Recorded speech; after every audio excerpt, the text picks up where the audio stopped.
always looking for docents to kind of give tours of the tugboat, of the museum.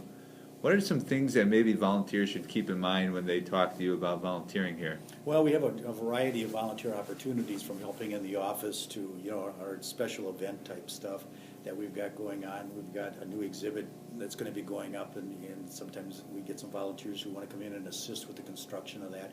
So there's opportunities, and we ask them just to contact us and find out what those opportunities are, and we can hopefully match them with what they'd like to get involved with.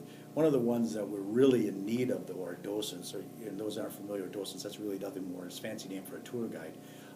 And we use those in two different ways. We have tour guides that just do the museum, which are part of the bus tours that come into Sturgeon Bay.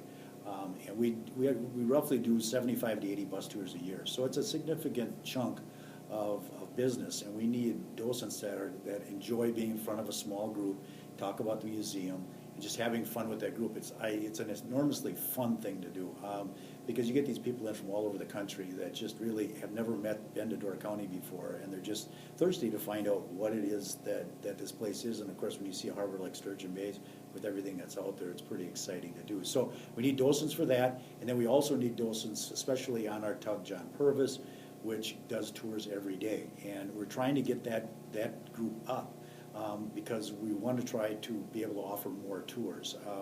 It's been to the point where it's dwindled, and we've only been able to offer about one on an hour out there on the tug.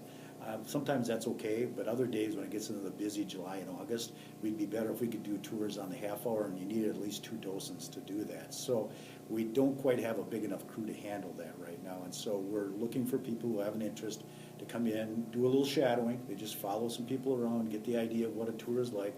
We give them a script, and I'll tell you, after you do about once or twice, you pretty much get the hang of it, and it gets to be a real fun thing. And people love the tug. The tug sells itself. In fact, we tell our docents, don't over-talk it. Just let them walk through the tug and enjoy themselves and answer questions and give them a few highlights.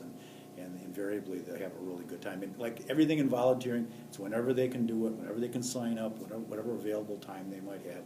We're just appreciative to get it.